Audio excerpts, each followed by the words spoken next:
Yeehaw, we're live and it is Wine Wednesday, Canadian wine lovers. Wine Wednesday. We would love to know what's in your glass, where you're tuning in from, if it's miserable winter where you are, or if you've been spared like we have here in the Okanagan. It's glorious, even in this February. We haven't had real winter here yet, have we, Carl? We haven't. We haven't. It's yeah, exactly right. But yeah, glorious weather. It was like 10 degrees somewhere here in the Okanagan, so absolutely fantastic. And Canadian wine lovers, Carl's Wine Club members, everyone across Canada, Mira Boucher, good, happy Wednesday. Oh man, that's going to be a heck of a show because what's in front of us, that's the 1 week since we tasted all of these Fairview wines live with you guys. And these bottles, these wines have been sitting in bottles for a week now, open, and we're going to revisit them. Okay, I may have cheated a bit because I have already started to taste. And I've been tasting these wines the whole week. We got a Uh, lot of wines here. Yeah, I've been tasting them like since we opened them last Wednesday, and I see the evolution and the progression of all of these wines. And holy smokes, I have to say, this feature, this winery has the bachelor effect to me. This Yeah. is like this is like to me, that's exactly how I feel when I taste Thomas Batchelder's wine. Everything Oh, in the I know, right? Everything in the box was wow, holy shit. And at some point, you give so many high scores, and you're like, okay, what am I doing here? Is it is it really what? And you taste them all over and all over. And I even opened other wines just to benchmark because I was like, these scores are crazy. But holy smoke, Mira! You've been noticing that too as well. How incredible, like the quality and the flavor profile of these wines are incredible. So we're going to review that the whole show today with the owner, winemaker Danielle Hutton. So Danielle is going to be joining us in 10-minute time. And that's going to be really, really cool to chat a little bit more with some specific on the vineyard aspect because I want to know more. I want her to tell us more about the Golden Miles. I want you guys to learn more about one of the first AVA. Well, I say AVA, but not AVA, but sub appellation, sub appellation here in the Okanagan Valley. I want you to know more about the Golden Miles, and I want to know more about the barrel program because I mean we've been so far in the non-on oak or less oak is better spectrum over the last 10 years that we've been having those conversations a little bit more with certain member. And I'm like, I like oak. I think oak is a good thing. I think good oak is a great thing. And you get that and more here with Fairview Cellars. So Danielle's gonna talk. We're gonna talk more about the oak program. We're gonna talk about the Golden Miles, about the lineup, and a lot of good things. So yeah, if you're listening, doesn't matter where you are between Nova Scotia and Vancouver Island or Newfoundland, wherever you are across the country, let us know what's in your glass. Which kind of great Canadian wine you're tasting tonight? We have how many? Oh, I poured only five. That's disappointing. I know last week we had all of them open. We had 12 open, you guys. We had to start late because it took so long to open and pour everything. But that's why we love what we do. Hey, I have to say, Mira, though, I couldn't pour any of the Estate Merlot because the bottle may have been empty. yeah, I mean, I couldn't pour any of the 22 the bear because the bottle is definitely empty. I know, I right? That's couldn't that's how you pour know if Mira liked it. Uh, I couldn't pour any of the 15 iconoclast because there's no way there was a drop left of that. No. so I mean Yeah, what an incredible. And you know what? There's nothing left of the Chardonnay as well. I am reconnecting with my oaky Chardonnay. Oh, that I'm so incredibly grateful for Danielle Hutton and the oak that she throw in her wine. So yeah, I can't wait for her to be on. Yes. Mira, before we bring Danielle Girl. on, let's talk about your flavor profile, your palate a little bit, okay? Tell me among the 12 wines that we tasted over the last week, okay? The 12 Fairview Cellar. Tell me the three of them, if you remember correctly, because I know sometimes I'm bringing just a glass and like you're like, whoa, what is that, by the way? And but is there any for you that really stick out? Oh, definitely the 15 Iconoclast, and I love Cab Sauv. I gotta Yeah. say, I think like my top three reds are probably Syrah, Cab Sauv, and Merlot. Um, and it's a treat to get an incredible Canadian Cab Sauv, right? They're just more rare. Like there's not that many. A lot of places have Cab Sauv for blends, but I haven't found that many super outstanding 100% Cab Sauvs, and this is like so yeah, definitely the Iconoclasts, all of them, but especially that 2015. And I loved the Merlot, the Estate Merlot. I loved the Bear. Yeah. I love Decorum. So pretty much like all of them. Yeah, all of them. But those ones especially. Okay, yeah, and if you ask me, okay, because I rated like you guys know, right? The Iconoclast 15 is 95 points, my top three wine of the year. But I have like the Bear was definitely my holy shit. Okay, this is. I knew for a long time that the Bear was one of the iconic wine of the South Okanagan, just like Nota Bene from Black Hills, right? Just like I don't know. Give me some of some flagship wine from the South Okanagan. There's the anyway. It's any of the big flagship. The Bears was all well. Also, Yusla Rose was from from that category, right? And the Bear was always listed in the same type of category. It's the first time that I've tasted the Bear. My first time ever. Yeah. Oh, And that you've with Esther like Creed, the we have done Garland, all Esther sorts of Creed, the tastings. Judge. Yeah. You know the yeah. And at that price point, $50, right? At that price point, it is absolutely shocking how good the Bear is. Holy smokes! So yeah, that's my okay.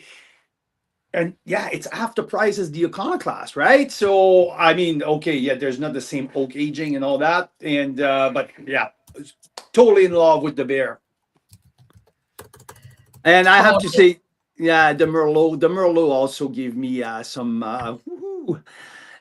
some real pleasure to taste. I had the weekend in beautiful Cache Creek or Ashcroft, northern BC this weekend with one of our two kids, and I pour some of the Merlot to the other parents, and holy smokes! That's always the test, you know. Is it an incredible Canadian wine? Take it to a hockey tournament, and if people from all over the tournament find you and say, "Are you the guy that brought that incredible Merlot?" It's passed the hockey tournament test. It means it is truly a world-class Canadian wine.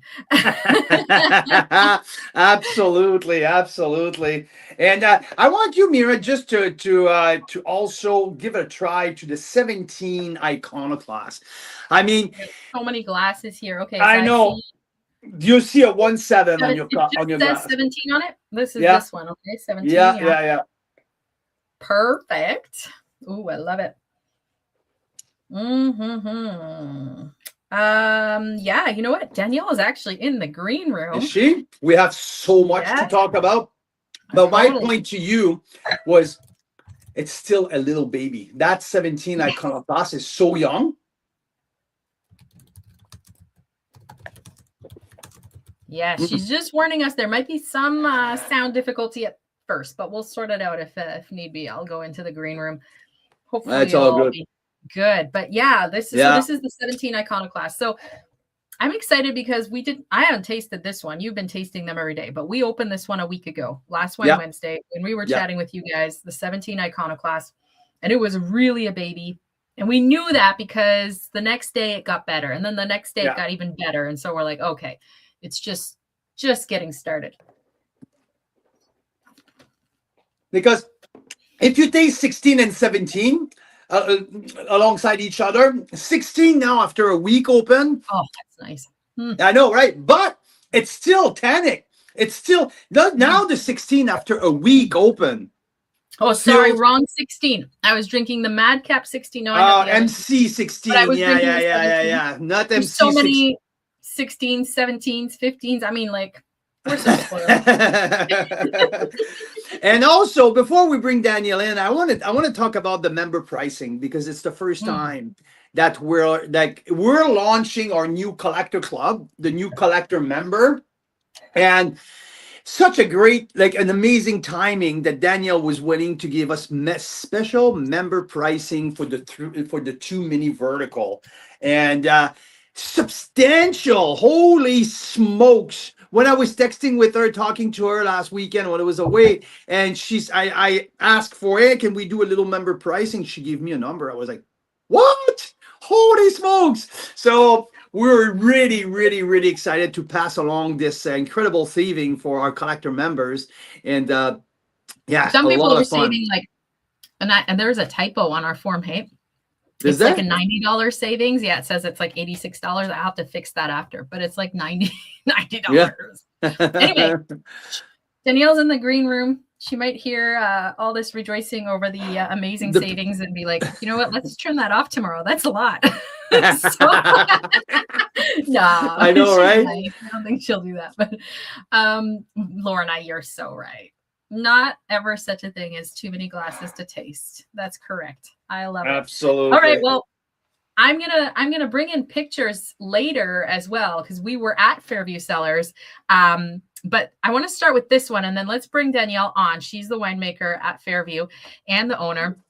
And her husband, Dermot, is the viticulturist. So it's an incredible duo, and they make these wines. The wines that we're talking about, the 15, 16s, George here from West Kelowna is totally right to say that they were made by the former owner, the original owner, Bill Eggert, who's a bit of a legend in the wine industry around here, because he was bold enough to say, no, we can do Cab Sauv, we can do Merlot, we can do all these things, like way before most people thought that was possible. And I just wanted to show these vines. This place has deep history in the Canadian wine industry. Like, look at these vines that were planted on their estate. They're super thick. Like, many times you see the vines and they're like, just like that. These are like massive vines. So yeah, we'll show more pictures from our little visit later. There's also some very cute dogs. Sure. But let's bring Danielle Hutton on. It's so great to have her here. Danielle, hey, nice to see you. I'll give you a second to unmute there. Yeah, so we were down just before Christmas down at Fairview, we stopped by because the intro we had to your wines, Danielle, is when we were doing our Advent calendar. That's right. And she let us have access to that 2015 Iconoclast Cab Sauv in the Advent calendar. Which made it all the way up to number 3 on our top 10 wine of the year. So, yeah.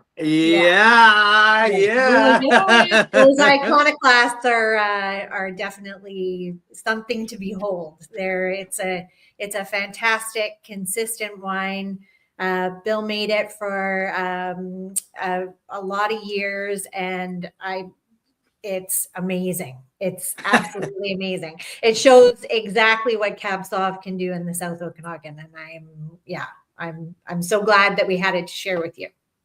And I think it was such a great introduction. I mean, when you start with the best, you're like, okay, I want more of that. Bring me more. And I mean, this feature just allowed me to dig deeper in your portfolio and understand a little bit more about the stylistically what you guys are about, and we're going to talk about it a little bit later on. But Danielle, first and foremost, it's Wednesday night. You're a busy mom, you're a busy entrepreneur, so I want to say thank you for joining us. This is absolutely amazing. We're so excited to showcase your wine across the and you have some Chardonnay in your glass. I do, yeah. That's the first bottle that I ran out. Okay, Yeah. that's the first bottle that I ran out. I have to say. So now we're really grateful to have you on for the next 45 minutes or so. But first and foremost, I would like to start for you to tell us a little bit more about the story of Fairview Cellar. How, when did you join the team? The whole transition, the progression. You bought the place with your husband. So, because I mean, Bill Eggert, the former owner, Yeah. was not a nobody. No. He's part of the right? Absolutely not. No, He's like not. one of the original instigators of everything good wine in the Okanagan. And what an amazing position to be in, that I got to work with him and learn from him, and hopefully carry on the tradition of great wines from our site. So yeah, we my husband and I moved up here to Oliver in 2016, and we're partners in a brewery. And Bill used to come in, and I got to know him. I was behind the bar pouring beer often, and we decided that we were going to leave that venture and start something or do something else. And I met with my friend Sandra, who we all know and love as well, and she kind of said, "Hey, do you want to go to a winery? Would you see yourself being a GM of a winery?" I was a sommelier. I worked in restaurants all over the world for most of my life, so I came from wine from that side, and I was definitely excited about it. And then I found out it was Bill. We met up and had a chat, and he hired me, and I started working at the end of 2019, and just basically was his shadow. Just hung out with him. He did everything, right? Like, he did all the vineyard work with the help of Fern, who we're lucky enough stayed on and still works with us. And he made the wine, and we poured concrete, and we fixed irrigation, and we did all the things. And during COVID was interesting being there. That was the beginning of that foray of our relationship really working together. And it gave me a real chance to really get my hands dirty and get right into everything. Coming from the hospitality side of life, not being a farmer before, really by any stretch of the imagination, it was really quite an exceptional start to be able to really focus on being out there and being in it every single day and learning from him. It was pretty magical.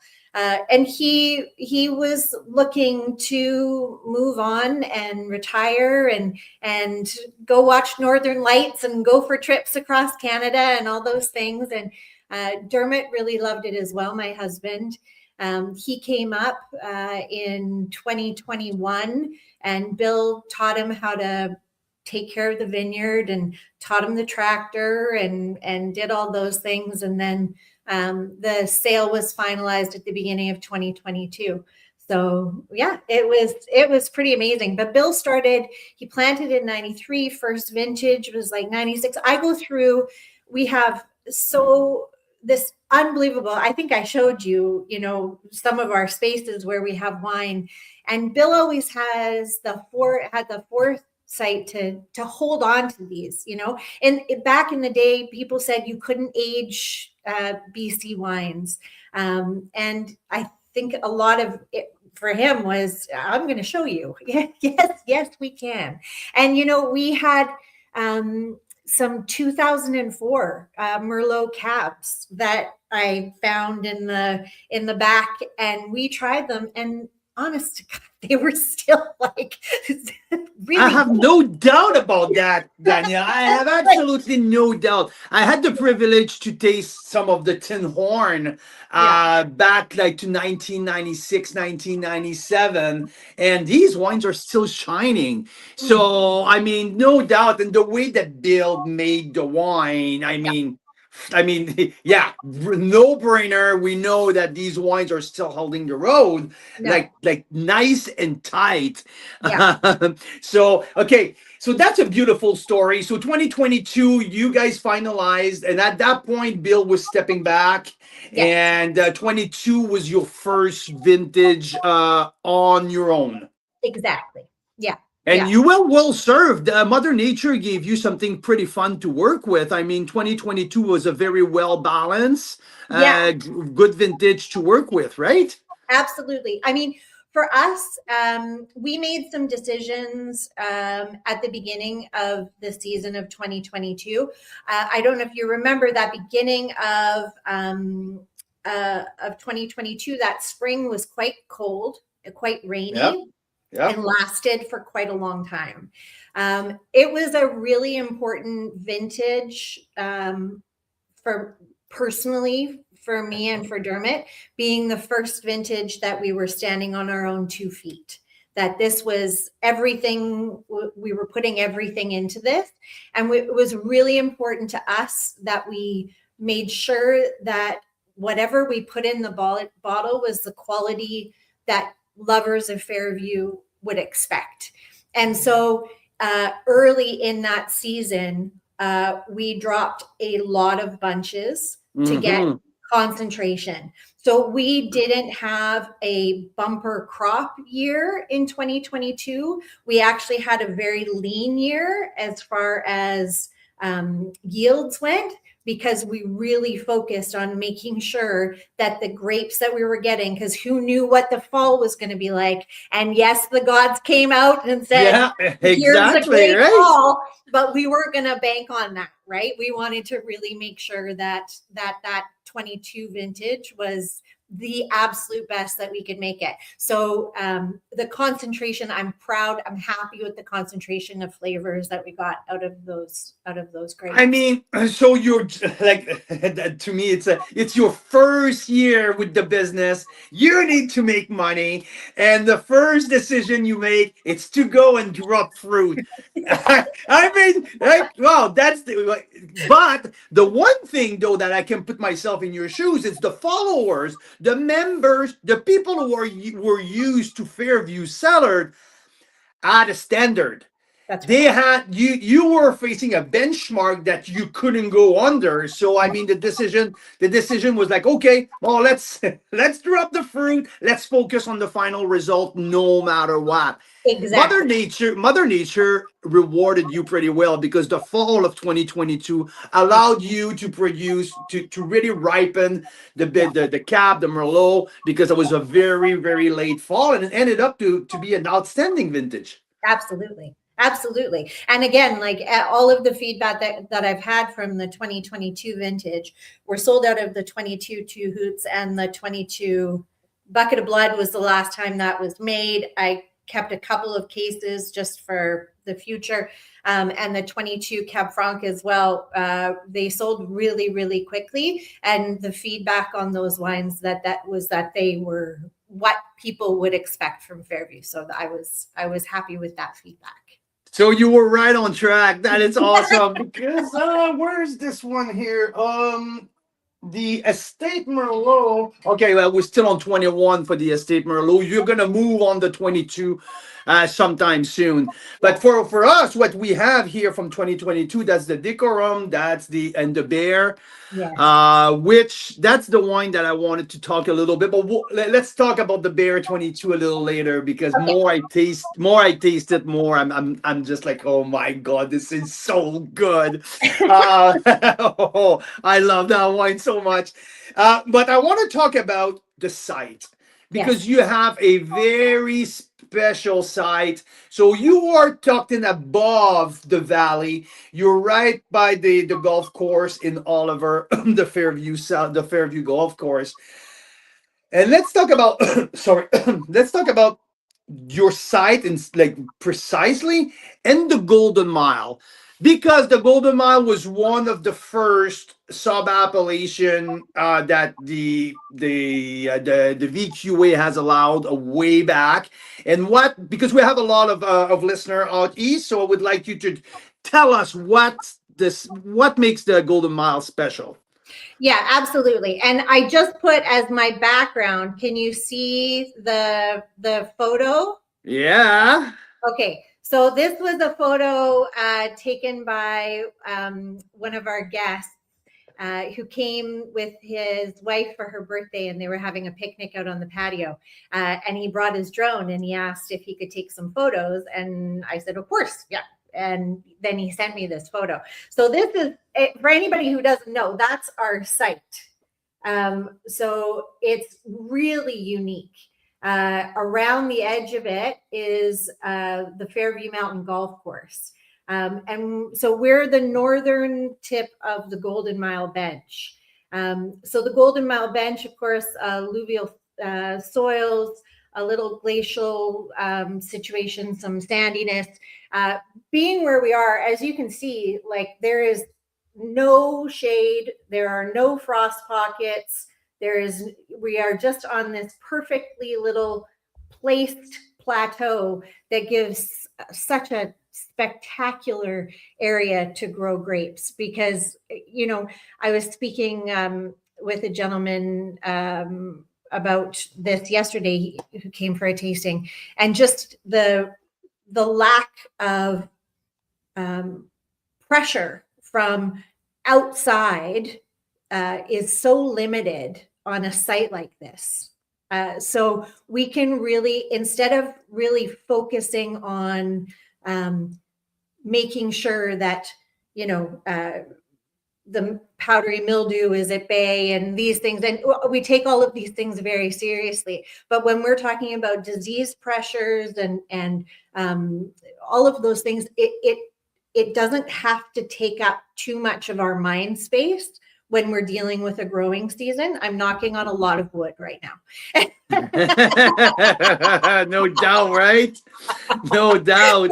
But it means that we can really focus on what's best for the plants and individually. And being on this site, and it's not huge, it's, you know, 9 acres. And so we can be out there, and we really have the time and the energy to be able to spend the time with each plant in the vineyard.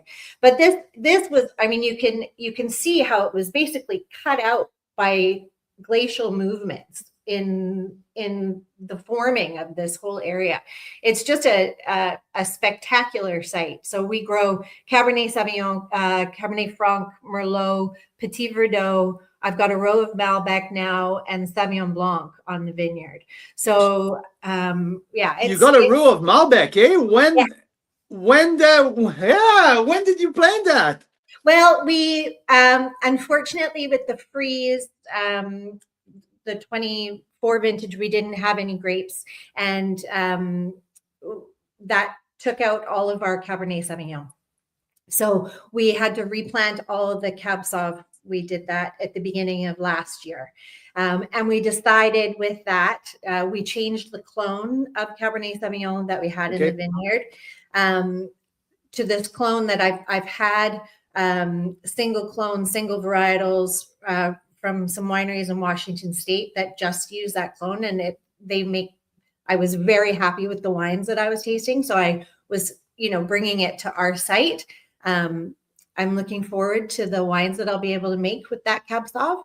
So, but we decided in that replant to really get that last big Bordeaux varietal, right, and keep that to ourselves. So we'll see. So 1993. So that's when Bill planted the original vineyard. So now that means 7 plus 26. We're 33 years in.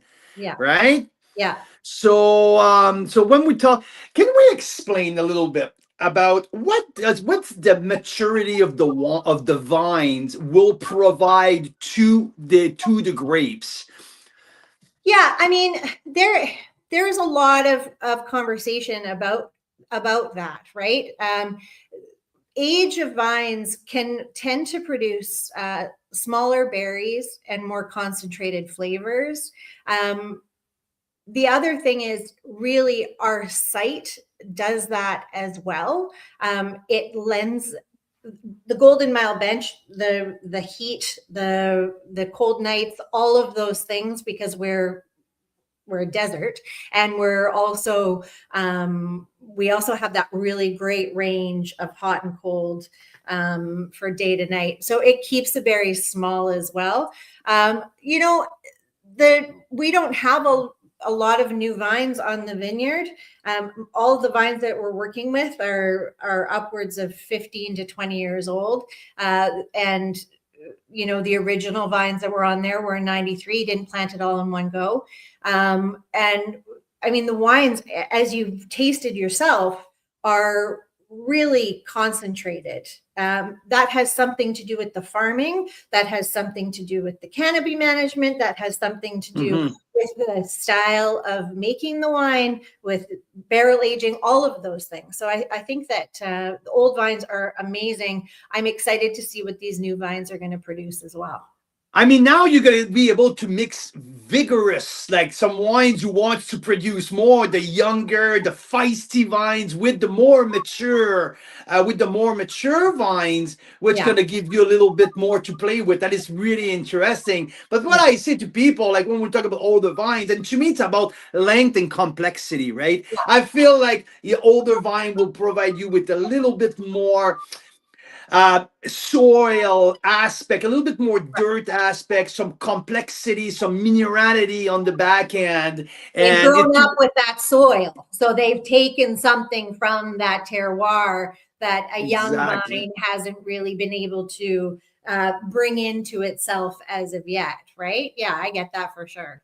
Yeah, that's awesome. So now, so on your side, you have the Bordeaux varietals. And what is the star? Not the star. What is the main grape that you grow on the estate? Well, it's been pretty evenly. Well, Cabernet Sauvignon has been the star of our vineyard for a very long time. It was, I don't want to speak for Bill, but Cab was his real love. So I think everything else was kind of created to be a partner to that Cabernet Sauvignon. A compliment to the Cab Sauv. He was a true left bank Bordeaux, right? Yeah, exactly. But you know, Merlot, as you know, you've noted in that 21 Merlot, Merlot on our vineyard site grows so beautifully, and it's so rich and so structured, and for me, I'm becoming more of a Cab Franc lover. I've had some amazing Canadian Cab Francs outside of Fairview. I think Cab Franc gave me hope and heart. Like when in these cold winters, it's really shown its resilience and its strength. And the 25 Cab Franc that I just barreled down a month ago, I'm so happy with the fruit that we got off of it. We don't get, we get more of that round, rich, fruit forward style of Cab Franc with that spiciness. And it's just, it's starting to be my heart, but I have to wait to see about this new Cab Sauv that's coming. I don't want to pick favorites of my babies yet. Yeah, that's it, right? Yeah. So I mean, I had that conversation so many times, especially because out east, Cab Franc in Niagara is such a rock star. Yeah. And I had the privilege to taste some Cab Franc from Nova Scotia. Benjamin Bridge owned a 3-acre vineyard right on the cliff of the Bay Fundy, and on the right vintage, which they make rosé with every year, but on the good vintage, they are able to make a full-on red Cab Franc. Right. So all the way out east, and like more and more I taste BC Cab Franc, I realize that, man, maybe that it is the cross-Canadian red grape varietals who can grow, I would say, more consistently year in and year out, depending on what Mother Nature provides. You get a little different style from different region, but holy smoke that we can produce amazing Cab Franc across the country. Yeah. And it's always the grape too. Like when I'm walking in the vineyard, and I know that it's not consistent everywhere, but, and maybe it's just at its placement in our vineyard. It's the first little fuzzy bud that I see. It's the first little flower that I see, you know? So it's like the Cab Franc starts and it's like, oh, it's coming. They're coming. And it's, you know, it's, we're getting there. The babies are growing and the Annunciation, the Christ is coming. Yeah. Okay, Danielle, I'm a Chardonnay freak. Okay, and we have a lot of Chardonnay lover across the country in our club. Let's talk a little bit about your Chardonnay. For a long time, like we have the old school, big, bold, oaky Chardonnay. The American took it to the next level with Rumbauer and like the Chateau 2x4, where the over extracted.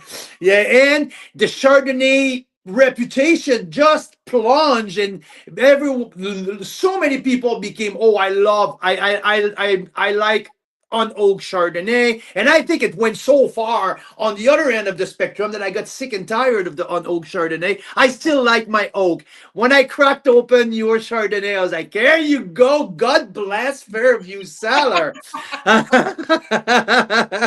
So let's talk about your chard. Do you grow the chard on site or this? No, Whoops. no, the Chardonnay doesn't grow on site.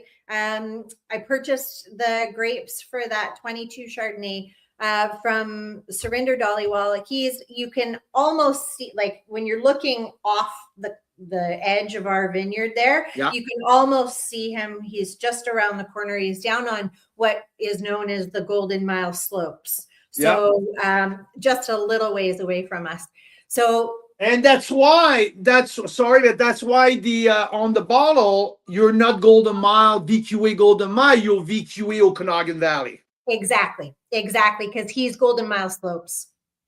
There you go. That makes sense. So harvest. So, harvest 2022 was fantastic. He grew beautiful Chardonnay, and being so close, it was great. I could go test it all the time. We picked it exactly when I wanted to pick it. And I did some barrel ferment. I like to do a little bit of barrel ferment on all of our whites. I just like that the mouthfeel that it tends to give. I use not new barrels, of course, neutral barrels, but I did a little bit of barrel ferment on the Chardonnay, and then the rest was steel tank ferment. And then I blended it all and barreled it all down. So then it all went into barrel. And it was a good percentage of new French oak. And then nothing is overly old. I didn't use much old, I think 3 years. So twice used oak was the oldest I used. I didn't want it to be too oaky. In fact, I potentially was going to leave it longer. If anybody who knows me personally and has been to the vineyard knows that I have potentially consumed a lot of this Chardonnay. And when it was aging, I spent a good amount of time with it to make sure that it was exactly what I wanted it to be. And 2022, that the oak integration happened with the new French oak quite quickly. So I was really tasting it and making sure that it didn't get too oaky. I wanted a little bit of those characteristics that you're getting, you know, that nice toastiness, that vanilla, that little bit of caramel, all of those, the beautiful wood notes that you get from that. But I didn't want it to be like chewing on a piece of wood. And I wanted that fruit because that fruit was spectacular. And so I really wanted that to be able to shine through. So I hope that I hope And that it sure does. I gave it a 92 plus. I love that. It's just like, it's a little moment of like, go back in time a little bit, right? I think I feel like if we went back 20 years ago, which was the classic style of what we used to. And yeah, I mean, and you don't do any wild ferment. You do all, there's no wild ferment there. I no, didn't. No, so there you go. no. So I really like it. Well, beautiful structure too. This wine is built to age. I would say easily 10 years, right? Would you agree with the 10-year aging potential? No problem. I would agree. Again, I have a little familiarity with this wine, and I'm finding that it's getting better and better the longer it's aging, which makes me happy as well. You know, the 21 was a similar style. It's not under cork, it's under Coravin, so it's aging differently. But I'm finding that is aging nicely as well. And I think that, yeah, I think you're right. I think a 10-year on this would be just fine. Yeah. Do you so that's a very nice point that you just made. So you went back to Cork from 21 in Stelvin back to Cork. Do you mind sharing your thought process? Okay. You and I have had this conversation before. I am my background, of course, is restaurants. There is something in my head that when a wine can age and can breathe, and I apologize to any of those Stelvin lovers out there, and I do use Stelvin for certain wines, but those wines that I think have great aging potential, and also just have a feel of elegance to me before I bottled them, I just want it to have a cork.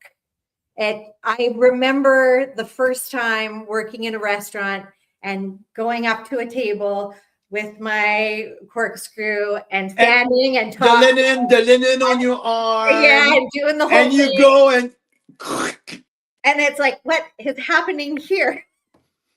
I know, right? And then I know, right? And trying to figure out, once you get used to this, how do I make this not look, because we had been taught in that mindset of that was part of the experience, that opening that bottle was part of the experience of sharing this. And I don't know, and I'm 100% with you as wine director and as a maitre d'. That 3 to 5 minutes that you open the wine, that's how you know that the guest, the patron at the table, right? You have time, you can ask questions, and I know what you mean. And now you get to the table with your linen, and you do. And what do? You smell do you smell the cap? Do you put it in front of or you just throw it behind your shoulder? Right?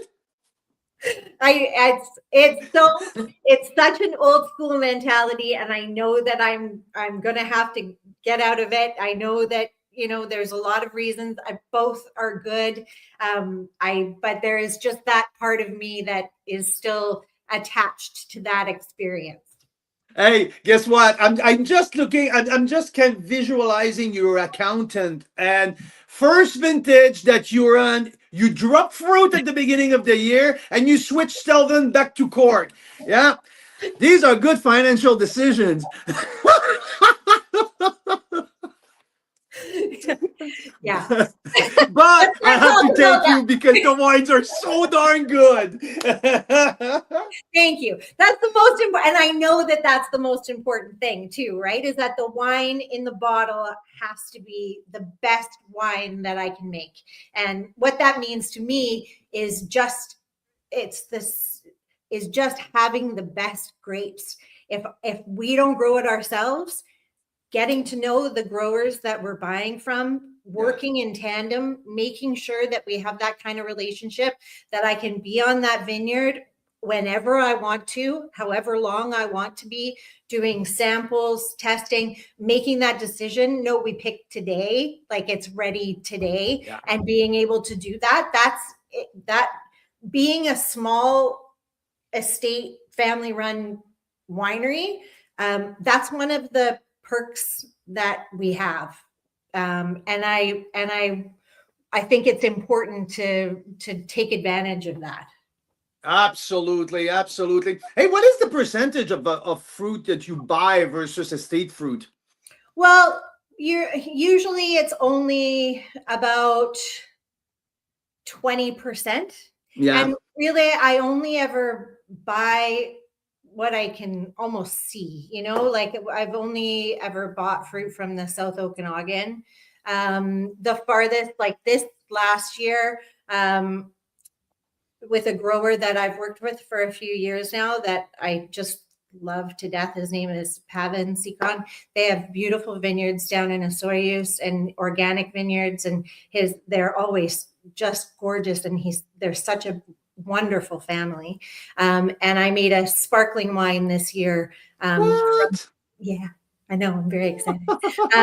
From Pinot Noir, from Caledon. So it's on the hillside facing the lake. So that's the farthest that I've gone for purchasing grapes was Caledon, but it was Pavan, and so I was happy to buy that fruit from him. But yeah. So hold on here, okay? So you Pinot Noir sparkling. So you're making a Blanc Noir. Well, it's Pinot Noir and Chardonnay. Oh, okay. Yeah. Okay, from the same source of that's what you have, a different source for your shirt? No, it's a different, because all of that Chardonnay from the 22 from Surrender's vineyard, unfortunately didn't make it. Darn it. I know. Darn it. So Pavan has Chardonnay down in Osoyoos, right near the border on the hillside there. So this is the first time that I'm buying Chardonnay from him and Pinot from him. Again, I loved the fruit. And I wanted to make, that's what I wanted to make a sparkling from. I wanted to do a Pinot Noir forward with Chardonnay sparkling wine. So. Okay. And you're doing traditional method, or you go, Charmat. Charmat? Yeah. Okay. Yeah. Oh, well, that's interesting. So, okay. Man, we can be on until 9 tonight. Okay. Like I can see Mira on the other hand, just like, oh my God, Carl, let's get going here. Sorry. Okay, so that's a little bit about your site. Yeah. Let's go and we talk about the Chardonnay. So I would like to start, because I was a big fan, Mira also, of the Estate Merlot. I would like to talk quickly about the Estate Merlot, and let's go the Bear and the Decorum quickly, because both are 22 vintage and they are amazing. So Estate Merlot, you have out of the 9 acres, you have a 2.5, 3 acres of Merlot. Exactly. Yeah, about that. Yeah, exactly. And for a long time, the Merlot just went into what we called the M2, which was a shorter barrel aging time. It was generally mixed with a Merlot that was purchased from another vineyard as well. So it was both. We used the Estate Merlot primarily for the Bear and the Two Hoots. But the Merlot on our site was so spectacular, we decided to do an Estate Merlot. And so have more new French oak, and for that longer length of time aging in barrel as well, to give it that oomph for a lifetime. Yeah. Yeah, I mean, this was like the moment that I poured it in the glass, I could smell like the oak and the chocolate and like the plum. I'm like, oh my God, I love it. And 2021 was quite a challenging vintage because of the heat dome, right? You had such a crazy high temperature early in the year. Yeah. So that created like for you, the farmers, like you'd have never faced that. Do we irrigate? Do we water the vineyard? What the heck do we do, right? Oh, and working in the vineyard in that period of time, it was like you had to be out there at 4 o'clock in the morning. Like after 11 o'clock, being in the vineyard was just suicide. It was crazy. It was so hot. So doing anything, it was 21 was definitely an interesting year. Yeah. At the end of the day, we got a wine with a little higher alcohol, 15.5. But I mean, for people who love big, bold, and juicy wine, this is all there. I have a very funny story. I'll be quick. Of 21, I'm driving down. Okay, we used to live on Shannon Lake in West Kelowna when we moved from Alberta. I had to go pick up a box of sample at Tinhorn Creek. Okay, so I drive. And I left home, I think it was like something like 41 degrees, literally. Like it was so hot. And I'm going down to Oliver. And when I driving down and beautiful Highway 97, some of the part is just one lane, right? And by the lake, near Summerland here, there's a roadblock because there's a bush fire on the side, and there's a bunch of trucks parked. So I'm stuck in the car at 40 something degrees. And the driver truck, we just moved to the Okanagan. The driver for the truck in front of me, walk out of the truck, take his clothes off, he's in underwear, go jump in the lake, across the street, and come back. And I'm sitting there in the air conditioner. I'm like, what the heck is happening here? You got to do what you got to do. Yeah, I was like, what just happened? The guy just ran across the street in his underwear, jump in the lake, and come back. Wow, that was awesome. So anyway, I made it down to Oliver at Tinhorn. After I was maybe because of the roadblock, 2.5 hours in the car, the air conditioning. When I opened the door, my thermometer was saying 52 degrees. Yeah. That's how hot it was. 52 degree down at Tinhorn Creek that day. I'll never forget that. Yeah. The feeling of like getting hit by a truck, literally. Yeah. How hot it was. It was awful. Yeah. So that's the interesting 2021. But I give that wine, here's the proof, 93 plus points. I think it's the very top Merlot that I had from 2023, from 2021 vintage. Incredible structure, and it's still there's a nice point of acidity in that wine. Yes. I mean, you're high in alcohol, you're bold, you're rich, but there's some acid who would keep everything lifted. So this is a wine, maybe 8 years that you would.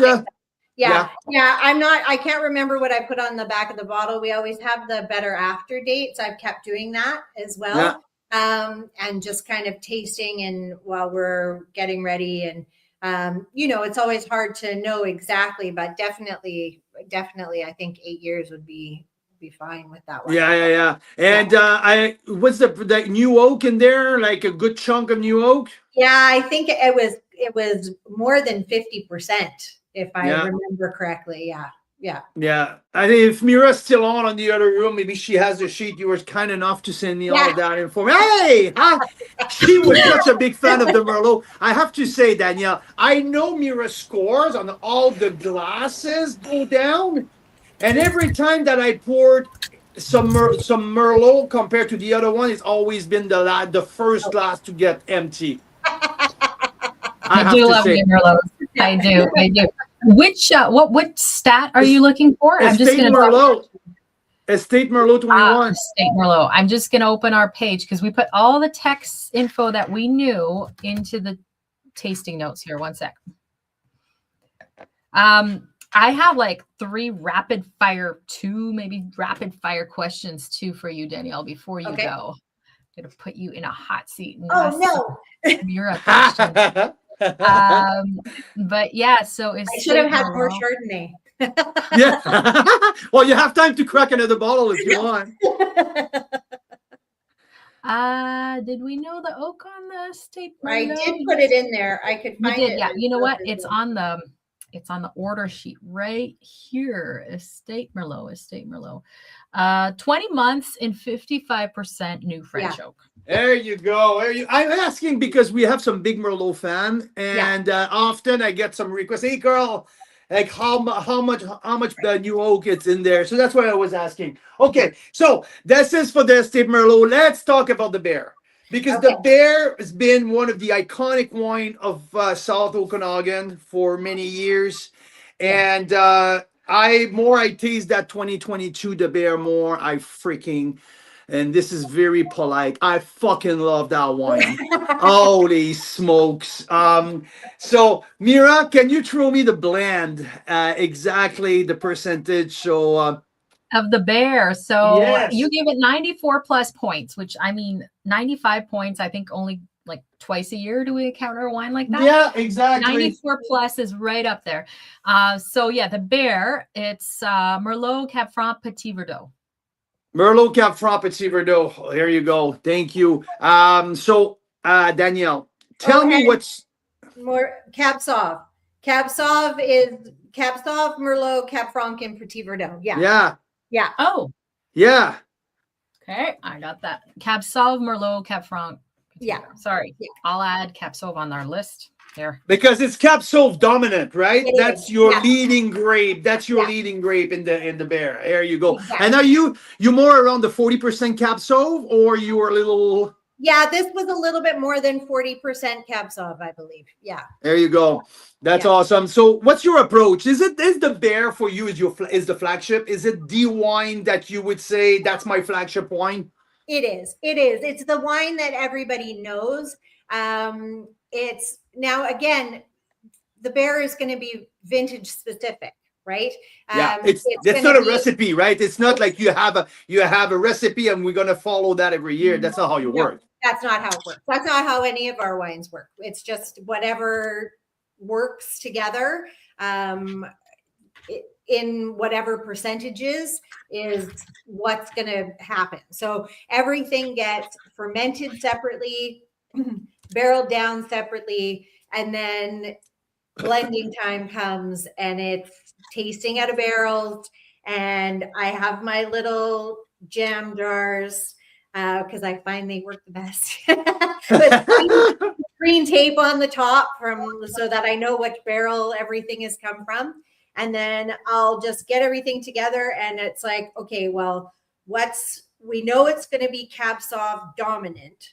How Cab Sauv dominant is it going to be? Let's figure that out. Let's taste how much, what is the new oak adding? What's the Merlot that's been in new oak adding compared to what the Cab Sauv that's been in new oak adding? And so that's a really fun couple weeks because it takes a while because, it's a lot of barrels to taste, but it's a lot of fun. And so it's always Cab Sauv dominant. It's our biggest Bordeaux style wine.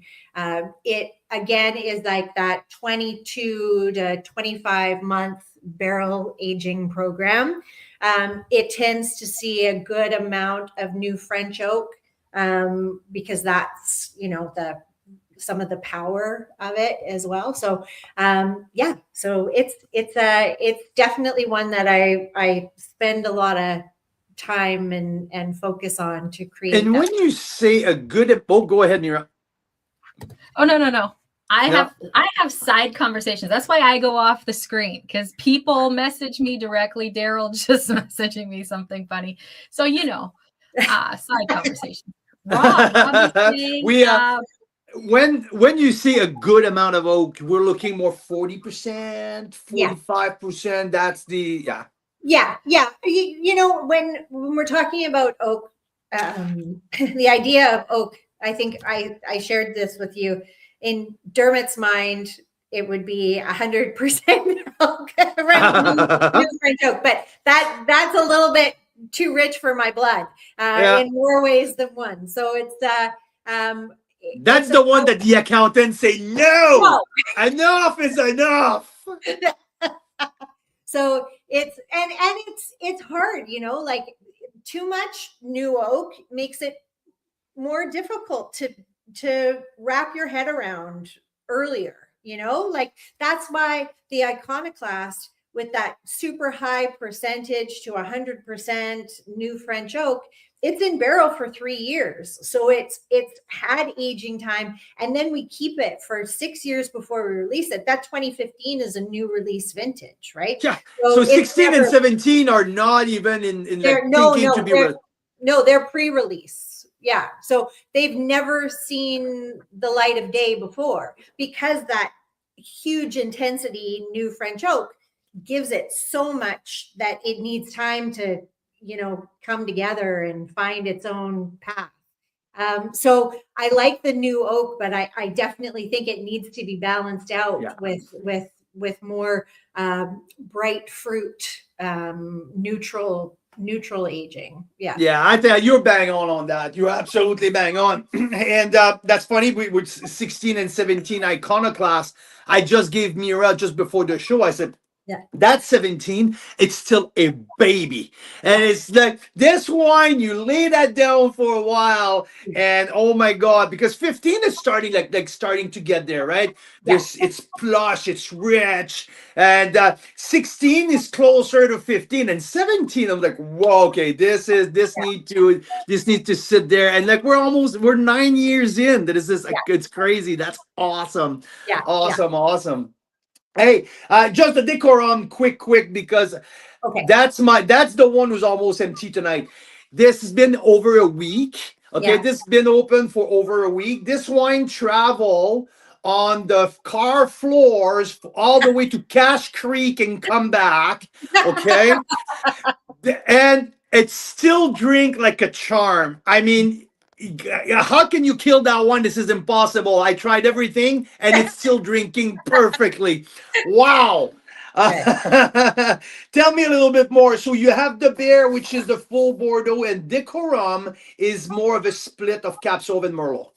Correct. So the Decorum, the 2022 vintage, is mostly Merlot with Cab Sauv. The Decorum came as I wanted to do something that was truly mine. And so it's vintage specific. So it might not even be the same varietals in 2025. It's whatever I feel. It's more of barrel selection. Exactly. Okay. Exactly. It's like, oh, I really like this. It's a lot of, the playing with the Bear, playing with the Decorum kind of at the same time. Okay, let's make two wines that are the best wines that I can make out of the barrels that have been created, and let's do something. So that's a play with, okay, I'm going to do, I love these. This is my favorite thing from this vintage. Okay, so it's more of your artistic style, of your artistic side who's coming out, because now you're designing these wines in your head while you're tasting, and you're putting stuff aside to blend together. I love it. Is Decorum? Oh, go ahead. It's not coming from any previous idea of what a wine is supposed to be that is made at Fairview Cellars. It's just like, it's not the Two Hoots. People have expectations on the Two Hoots. People have expectations on the Bear. The Decorum is just something different. Is it a new wine on the portfolio, or something that Bill used to make as well, or is it? No, it's just I started making it in from the 2021 vintage. Yeah. That's awesome. I love it. I absolutely love it. Okay. And now let's talk quickly about the Madcap. Madcap is a nickname that Anthony Gismondi gave to Bill as a mad scientist. Bill told me. Yeah. Yeah. I had that too, because I was spoken with Richard De Silva, and Richard knows Bills very well. He knows Anthony very well, and we had he's like, oh yeah, that's a true story.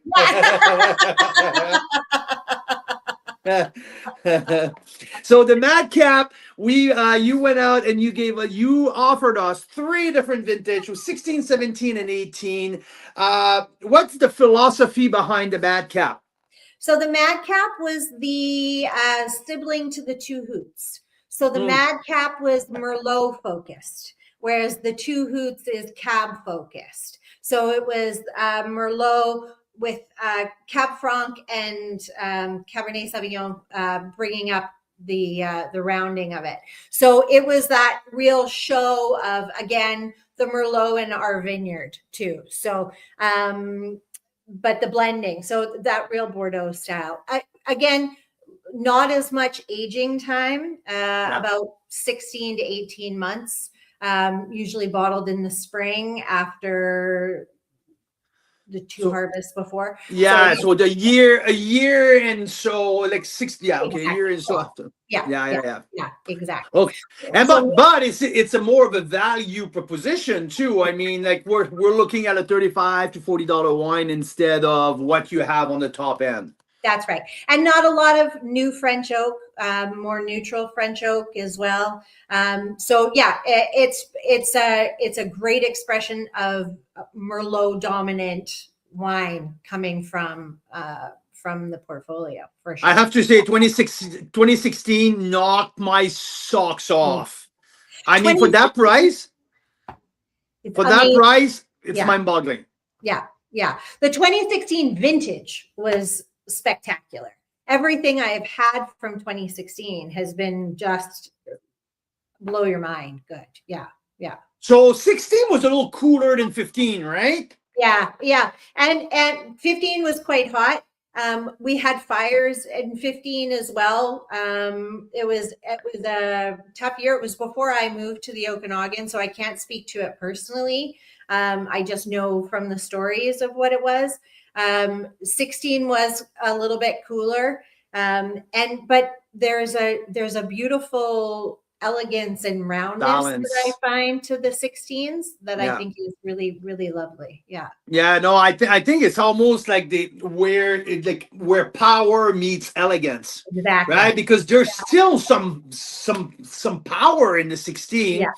And 17 is more to structure. What I found is these are really structured wine. Yeah. Wow, well that's awesome. Okay, so that's the Madcap. 3 vintage, 16, 17, and 18. Yeah. All Merlot dominant. And let's finish it off by the amazing iconoclast. We have 15, 16, 17. And you were kind enough to give us a special pricing. So member pricing for Carl's Wine Club members, which is incredible. Like it's amazing for the quality of these wines. 95 points for the 15. That was my number 3 wine of the year, like I mentioned. And there you go here. And I think Mira can correct me if I'm wrong. I think I gave 94 points to the 16. Mira, what was my final score on the 16? Oh, it was 94, 94, 95. There you go. First, I think it's the first time ever that we have that we have such a high score like that for a mini vertical. But what I wanted to talk about is your take on Cabernet Sauvignon. That's why I wanted to close the show on that. Because, I mean, 20 years ago, lots of critics from around the world said, this grape varietal will never do well in Canada. This is not possible. We're too far up north. And we don't have enough degree day and this and that. And Bill said, fuck you. Exactly. Yeah. Something like that. But maybe not fuck you, but something like that. Probably exactly what he said. It was definitely, he grew it, he planted it, and he said, this is going to be my grape. This is the king of our vineyard. This is what we're going to do. And it grows beautifully. In that picture, again, on the eastern, it gets that early morning sun. Being on our site, it's just, we get so much sunlight, so much movement. It really does ripen beautifully on the Fairview site. So we're excited to get it back. I've just never had wines. I hear it all the time from the iconoclasts. People say, wow, put this up against, name your top cabs out of wherever, and the value, the profile, the strength, all of those things can go toe to toe, and that it's a special grape varietal, and it grows beautifully on our property, and just giving it the love and the care and the attention, and really making it shine in the best way, which is just the way that it's going to shine, and not messing with it is pretty spectacular. That's a very famous video. That's the first time he tasted the Iconoclast. You can tell he's happy. I remember. You could hear my laugh in the background. I apologize. Yeah, totally. No. It's part. Danielle, it's part of our story. That's part of our story. The laugh in the background was the very best of that video. So the treatment of the Iconoclast, usually you're 80% new oak ballpark, depending on the vintage, 32 to 36 months of aging. Exactly. So it's put away. It's okay. These barrels are going to be kind of watched for the Iconoclast, and when we're doing samples for everything else, it's like, okay, this is really good, this can last another year, let's leave this in the barrel for another year, and we'll see it in the next go. So yeah, it's a labor of love there. It's a fantastic wine, and that extra age in barrel, just like you said, I mean, the 17 is like a baby, right? Oh yeah. And to me, there's one thing that I look for a wine at that price point. It's texture. Yeah. I mean, texture, yes, length and complexity, but I always look for that silky texture. And Iconoclast is just so rich, so textural that, I mean, it is, yes, absolutely worth every single penny of that wine. I mean, you've aged it for people. You put all of the care, put one of the absolute best site for Cabernet Sauvignon in the country. So thank you so much. Oh my God, that is fun. Yes, so good. We'll let you go. We kept you way longer, but I wanted to ask you one last question. I said I'd put you in the hot seat. I could ask you a couple, but one in a nutshell. What's the biggest lie you hear about Canadian wine? Oh, gosh. It's so hard to say what the biggest lie is about Canadian wine, because a lot of people that aren't in Canada don't even know that we make wine still. It's such a heartbreaking thing to see, you know. I'm so grateful to some of those producers who are going out into the world and saying, hey, guess what? We make wine too. We're not just a tiny little blurb in somebody's WSET book, and you know that, oh yeah, they make wine in Canada as well. I think that the growers, the dedication, the love and care that Canadian winemakers and growers put into their wines is spectacular. You know, I'm in so much awe of everybody, and I think that there are so many wonderful people doing so many top wines. So not being able to age a Canadian wine, that's crazy talk. It is sure crazy talk. It not being able to make, I don't know, like a good Syrah. Are you kidding me? Sev makes some of the best Syrah I've ever tasted. You know, so like you're talking about Séverine Lepin at Le Vieux Pin, right? Exactly. You know, like there's the wines that are coming out of Canada, I think with the care and the attention and the love are spectacular, and should be on a world stage. There you go. Now we're going to start to bring you. And you know what? One of the biggest lies we hear about Canadian wine is that you can't ripen big reds in Canada. Yes, exactly. And I think that every one of these reds that we have talked about tonight can completely dispel that myth for people. Yeah, absolutely. I agree. Okay, I love that. It smells so good. It smells so rich. I can smell the oak. Oh, I love it. I love it. This is a 2016 Iconoclast. Now Yeah, I have the 22 bear. yeah. Oh, you got the Yeah. bear in your. Okay, I Yeah. will might have to put a special order on the side during the feature. I think Mira, it's gonna be for yeah, for us down the road because that wine is way too spectacular. Thank you. Absolutely. Danielle, Thank you. I have to say, I was in touch with the One Drop Foundation in Yes. Las Vegas. Yes. So I mentioned your name, I mentioned your brand, and the owner of l'Académie du Vin in Toronto, Mark Nadeau, is a like good friend with anyway, he knows a lot about Canadian.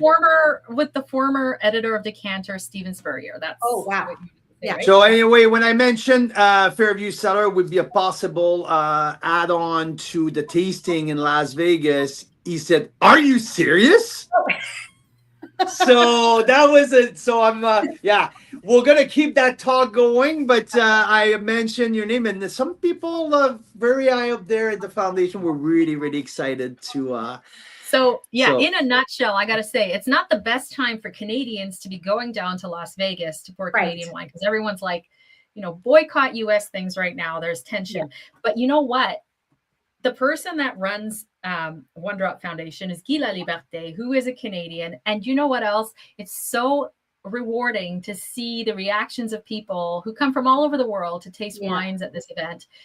And have them taste Canadian wine for the first time and not just say, you mean they actually make wine in Canada, Right. but to be completely blown away by it and to say, I'm tasting this next to a wine that's 5 or 10 times the price. Yeah. And it's standing up there. Yeah. Yeah. It's pretty spectacular. Yeah. Well, thank you. I'm excited. I've had such a wonderful time with you guys. I really appreciate everything that you guys do for Canadian wines and bringing that spotlight to what's happening across the country. It's really nice to see how much happens out in Ontario because we're so shielded from that too here in BC, and being able to have that whole country approach is really spectacular. So thank you so much for that. Danielle, I want to do something for you. I would love to. You have kids, we have kids. How about we have a dinner, and I would like to serve some Ontario wine for you. Yes. So you can start discovering a little bit what they do on the other side of the country. I would love that. That would be spectacular. I think we should do that. Some Cap Franc, some Chardonnay, some good Cap Sauv as well from Niagara on the Lake. So maybe that could be something fun. Maybe Dermot and I can cook for you, the ladies, and make a little something fun. Our 3 kids are almost the same age as Danielle and Dermot's 3 kids. So that's a little bit of a sign. It's meant to be. Absolutely. I greatly appreciate your time. Say hi to Dermot for us. And thank you very much for joining us. Well, thank you. Thank you. And thank you to everybody who watched and hung out with us. It was a lot of fun. I think I put it on our Facebook page. I don't know. I'm the IT person. I'm not good at things, but you did. Okay, good. Yes. All right. Well, thanks again, you guys. Thank you very much. Have a good evening. Yeah, you have too. a great night. Thank you so much. That's awesome. Oh my gosh. We are so spoiled in so many ways. Angeli, thank you for the comment. We totally agree. Like, that's what we love to do. Small town family-owned wineries like Fairview Cellars doing absolutely world-class stuff that hopefully will be pouring their wine, like the Iconoclast next to, Opus One and some of these big international wines. And people are going, what? This is from Oliver, BC. Yeah, absolutely. Right? Are they in Oliver or Soyuz? Closer to a Soyuz? Oliver. They're in Oliver. Yeah. They're in Oliver. Yeah. So thank you so much to Danielle. You know what? We gotta go. It's 6:20. I want you to go back to the decorum. Okay. It's the one with the D on it? You got that right. Tell me. Oh, I get chocolate on the nose. I know, right? I know. It's dark chocolate with like some cigar box and that like liqueur de crème de cassis. Holy shit, that wine is evolving in a very beautiful way. And like I mentioned to Daniel, keep in mind this wine was open a week ago, 7 days ago. This wine was in the car to come all the way to Cache Creek, and the bottle flipped, and that bottle was in the bottom of the car the whole drive. Like, which, if you don't know, if you need to age a wine, like you need to get it like a few years of age, leave it in the trunk of your car for a couple days, and all that vibration is going to totally like make it seem. That's a Sandra Oldfield. This is a Sandra Oldfield trick. Yeah. Yep. Yeah. So that decorum right now is absolutely amazing. And I have a good news for you. What's the good news for me? There's a little bit left. Oh, that's great news. Now, so okay, before we shut it off, let's talk about the member pricing, because it's the first time that that's our launch of the member pricing. If you're a collector, in the comments, you guys, if you're tuning in on the Carl's Wine Club feed, I'm just gonna drop the link to our tasting notes in the comments. And the reason is because you can see everything on there. There's an order sheet. Everything goes straight to Fairview. Fairview ships it out. Danielle's incredibly fast. Like she's on it. So people that ordered yesterday are going to probably see their wines starting as soon as tomorrow. And she's using temperature control as well. With ATS. Right. So which was a big problem in the last couple feature for us. We have wine froze coming here, and like doesn't happen with ATS very often, so that's fantastic. But yeah, so tasting notes and order link is now in the comments. So what I wanted to say is, if you are a collector member, so this is VIP Unlimited, was kind of our founding membership for this. It's a paid tier of Carl's Wine Club. You pay an annual fee, which is a fraction of the cost of what you would pay for like a subscription to Wine Spectator magazine, for instance. It's $2.99 for a year for the collector membership. If you got in as a VIP founding member, it was even less. And just on this feature alone, you can save about $92 on the Iconoclast 3-pack. And you can save, I think it's $32 on the 6-pack, on the Discovery 6-pack. Yeah. So fantastic member pricing, as well as free shipping if you are one of the collector members. So that's great. And if you're not a collector member, it's free to join Carl's Wine Club and still get access to these incredible special releases, these verticals, and get heavily reduced, like subsidized flat rate $20 shipping. Because let me tell you a secret, shipping has gone up in price. Some of these 6 and 12 packs to ship from the Okanagan to, let's say, Ontario, sometimes it's like $60. Oh, Mira, so we're at around $85 a case of 12 these days. Crazy, right? It's just gone so far up. So they're subsidizing that for you guys, and you can get it for $20, which, let's face it, these days it's like going to going on a Costco run with your gas in the car. So it's a really great flat rate for the shipping, and free for 6 or more bottles if you are a collector member. So yes, ATS is the best. These guys know. Yeah. We've still had issues because sometimes in remote communities and when the temperature gets really, really cold, that's why we sometimes hold stuff back to make sure it gets there safely. But ATS has been fantastic, and the weather's cooperating. So it is time. If you were like, let's try some world-class Canadian wine, now is a great time to do it. We have access till Monday to these releases from Fairview, and it's just a great time to give it a shot. Thank you, Janine. Great to see you. Yeah. Okay, so what else is coming up in the club? We have a Chardonnay insider guide that was originally scheduled for this Sunday. I've contacted everyone. We're going to move it to the following Sunday. If you're a collector member, this is a free perk. So this is new, but a new free perk for collector members. So you can join us on these insider guides. It's going to be not this Sunday, but the following. Valentine's has put a kink in the plans this Sunday, but we'll send an email about it. We also have a Tasting Thursday event that will be announced very soon with Bella Terra Vineyards in Niagara. More details coming on that soon. It was originally for February 19th. again, this week coming up seems to be an issue for a lot of people. So we are moving that forward a bit, but we will announce the date and the winemakers selection that's going to be available. And those are so much fun. It's a Zoom night.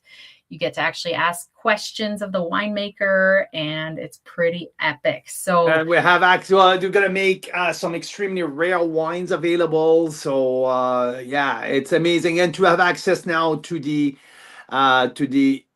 Tasting Thursday with the winemaker on Zoom. It's also a collector members only, right? yeah, so it's going to be a lot, or by invitation. So a lot of you Or will by be getting invitation. a special invite to that and be able to still join us. But yes, it's going to be so much fun, and we're so looking forward to all these things. And if you have not yet tried Fairview Cellars, or if you have not tried the special releases, Wow. this is one to try, you guys. This is one to try for sure. Wow. For sure. It was great to see everybody. Thank you so much for stopping by. Hey, Canadian wine lovers, Carl's Wine Club members, everyone across the country, and you, Mira Boucher, thank you so much. And we'll see you next time. Cheers. Cheers.